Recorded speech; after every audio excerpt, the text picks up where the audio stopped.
À vos manettes, costumes et autres accessoires, le Héros Festival débarque à Saint-Étienne. Le Parc Expo accueille pendant 2 jours l'événement venu de Marseille. Au programme 4 univers, 4 ambiances.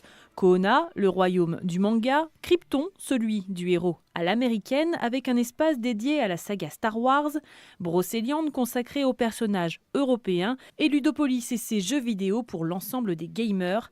Un week-end pour les passionnés, mais aussi le grand public qui trouve toujours sa place dans l'univers du geek. Le monde de la pop culture, c'est un mode qui est plein de codes. Mais bizarrement, il n'y a pas de règles en fait.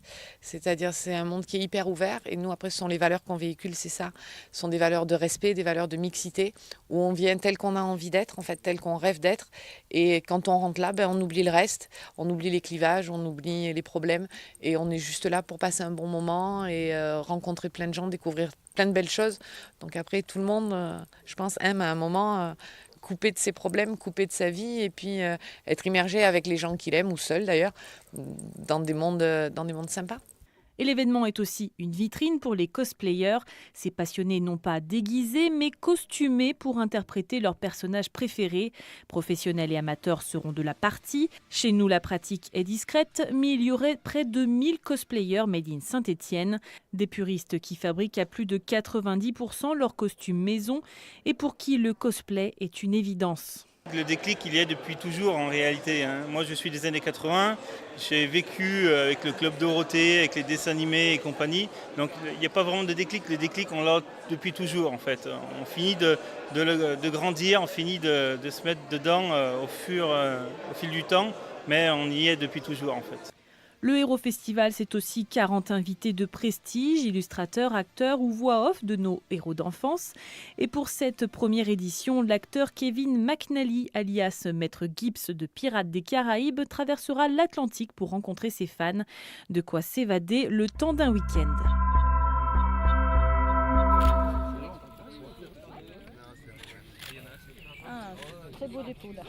Retour aux sources pour la tortue cistude. Cette tortue aquatique a disparu depuis des siècles de la Savoie. Alors dès 2000, le Conservatoire d'espaces naturels a entamé un programme de réintroduction. 200 ont ainsi déjà été relâchés. Ce mercredi, une centaine de reptiles supplémentaires est rejetée tout autour du lac du Bourget. 40 le seront ici, au plan d'eau de Chautran, en Chautagne. Une eau très chaude, très productive. Le voile de lentilles en est la preuve.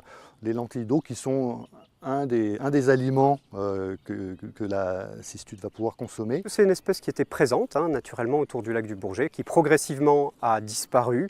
Et en fait, aujourd'hui, sans l'effort de l'homme, elle ne pourrait pas revenir. Elle fait partie du cortège d'espèces qui sont attendues autour d'un aussi grand lac que le lac du Bourget. Donc c'est tout simplement une question de patrimoine, de fierté, de bien commun. Et puis après, elle a sa place dans la chaîne alimentaire également, donc elle joue un rôle dans ce qu'on appelle un peu pompeusement les réseaux trophiques ou les chaînes alimentaires. Donc elle a toute sa place, on est simplement en train de remettre un petit maillon de la chaîne qui a toute son utilité pour nos sociétés. Relâchés dans la nature, mais surveillés de près, ces cistudes seront suivis tout l'été par le Conservatoire d'espaces naturels. Ce nouveau lâcher doit permettre de renforcer et diversifier la population de tortues réintroduites depuis bientôt 20 ans. Sur les 145 cistudes qu'on lâche ce matin, il y en a 20 équipés d'un micro-émetteur radio qui va nous permettre de vérifier leur mobilité, leur façon d'utiliser le milieu, leur sédentarisation qu'on espère dans ce site de lâcher. Et puis pour ce qui va être du taux de survie, puis du succès de reproduction, ça va être des captures dans les années ultérieures qui pourront nous le dire. Ça, ce sont des animaux qui seront mûrs sexuellement dans plusieurs années. À partir d'aujourd'hui, donc elle émet un bip toutes les quelques secondes. 3 parcs zoologiques ont participé à cette opération. Leur couple adulte de tortues assure la reproduction de cette espèce protégée. C'est une espèce locale, donc c'est une des seules tortues aquatiques françaises. Et elle n'est pas menacée à l'échelle du monde, mais par contre en Europe, elle fait partie des listes rouges. Elle est absolument à protéger, parce qu'elle a disparu d'une bonne partie du territoire français ces derniers siècles. La réintroduction de la cistude sur le territoire se poursuit. Une vingtaine de tortues va ainsi être confiée à un partenaire suisse pour des lâchers organisés au bord du Rhône, dans le canton de Genève. L'idée est née après les attentats de Barcelone, créer une barrière pour éviter les attaques à la voiture bélier.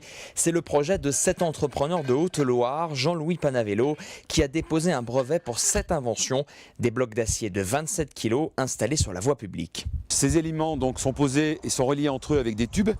Et lorsque le véhicule vient percuter la barrière bascule. Et elle vient soit donc arrêter complètement le véhicule, et soit, s'il arrive trop vite, occasionner des dégâts sur la direction, sur la transmission, pour que justement il ne puisse pas continuer sa route. La barrière, fabriquée à Monistrol-sur-Loire, en Haute-Loire, est la seule certifiée en France aujourd'hui.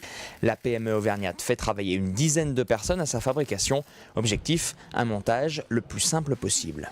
Donc dans un souci d'efficacité et de rapidité, on a essayé de limiter au maximum les éléments de quincaillerie pour assembler nos blocs. Donc on a fait un système de quart de tour qui nous permet, il n'y a pas plus rapide sur le marché, en quelques secondes, d'immobiliser les éléments entre eux. Comptez 4 minutes pour installer une barrière. Présentée au Salon des maires de Paris, l'innovation Made in Monistrol-sur-Loire s'exporte un peu partout en France, mais aussi désormais en Belgique et en Suisse. Le triomphe du FCG qui sort du stade dans la liesse. Le public, les joueurs exultent, ils y croient encore à peine. Grenoble vient de déjouer les paris avec culot, avec panache et monte en top 14. Je ne peux pas expliquer. Je suis tellement submergé par l'émotion. Je crois que les garçons ont tellement bien joué. On l'a vu et je suis très heureux qu'on aille jouer en top 14. Le top 14, Oyonnax y joue et veut y rester.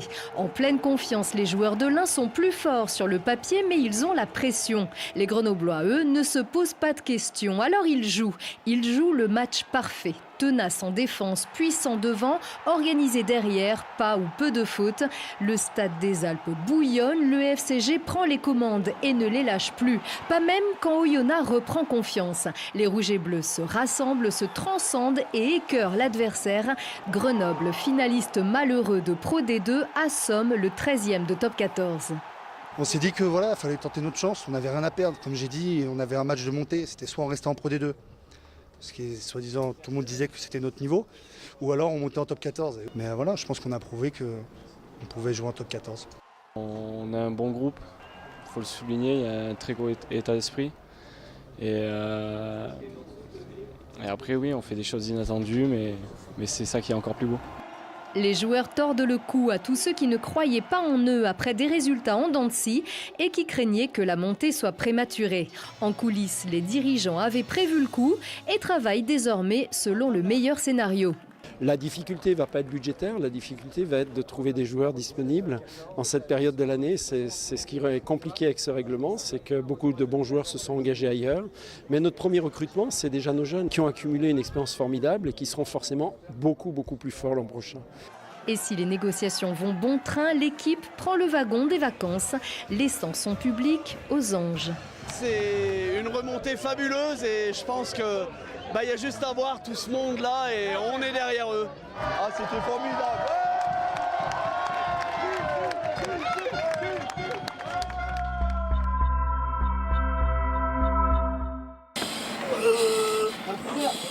Bon, les victimes, on se remet en place. Il fallait avoir l'âme d'un comédien ce matin au Mont-Verdun. Un exercice de sécurité de grande ampleur était organisé sur la base aérienne 942. Une simulation d'incendie dans la partie enterrée du site. Un bunker géant ultra sécurisé avec plus de 8 km de galeries qui tient un rôle crucial dans le commandement de toutes les opérations de l'armée de l'air en France. Un incendie a des conséquences particulières dans un ouvrage confiné tel que celui-ci, puisque les fumées, qui vont souvent être des fumées toxiques, vont se répandre très rapidement dans l'ouvrage et entraîner un nombre très important de victimes. En plus des 50 pompiers militaires présents en permanence sur la base, 100 civils du SDMIS ont été appelés pour cette simulation. Des soldats du feu du Rhône spécialisés dans les interventions en milieu confiné. La vraie difficulté, c'est la fumée. C'est la visibilité, c'est pas se perdre et c'est surtout les communications radio, donc entre autres systèmes techniques qu'on a testé aujourd'hui qui a été un succès. La priorité c'est de vous mettre un peu au chaud, de vous mettre à l'abri, puis ensuite on fera en sorte de prévenir tous vos proches. Le SAMU était aussi partie prenante de l'exercice, avec 60 médecins et infirmiers qui ont pris en charge pas moins de 80 victimes fictives. Pour la première fois, on joue l'évacuation des victimes en hélicoptère avec l'intervention à la fois des hélicoptères militaires et notamment d'un gros porteur, un Puma, et des hélicoptères avec lesquels on a l'habitude de travailler tous les jours. Cette simulation de feu, baptisée Elmos, aura donc surtout permis d'évaluer la coordination de toutes ces équipes de secours, militaires et civiles. Les robots sont partout, ils attisent la curiosité et pour mieux les comprendre et les fabriquer, l'université Grenoble-Alpes et l'INP propose un challenge robotique à 4 défis. L'occasion pour plus de 400 élèves, du collégien à l'étudiant en master ou en école d'ingénieur, d'approfondir ses compétences. En fait, si vous faites travailler des étudiants sur quelque chose où il n'y a pas de challenge à la fin, c'est beaucoup plus difficile. Ils doivent apprendre l'autonomie, à arriver à programmer, à faire des cartes électroniques. Et au lieu de faire des cartes électroniques qui servent à rien, on apprend à essayer de réaliser quelque chose. Ici, les jeunes travaillent la robotique, mais pas que, les sciences, l'électronique, l'informatique industrielle, les technologies et les matériaux de construction. C'est un robot en Lego. Il a donc des pinces qui sont contrôlées par des moteurs pour les roues. Et il a aussi un capteur ultrason pour savoir les objets à quelle distance ils sont. Derrière, on voit qu'il y a des moteurs, 2 moteurs. La structure est faite en bois découpé avec une graveuse laser. Et ensuite, on a divers moteurs et actionnaires qui permettent de réaliser toutes les actions de la compétition. On a fait d'abord un châssis en pliant, en découpant des pièces de plastique à la bonne taille.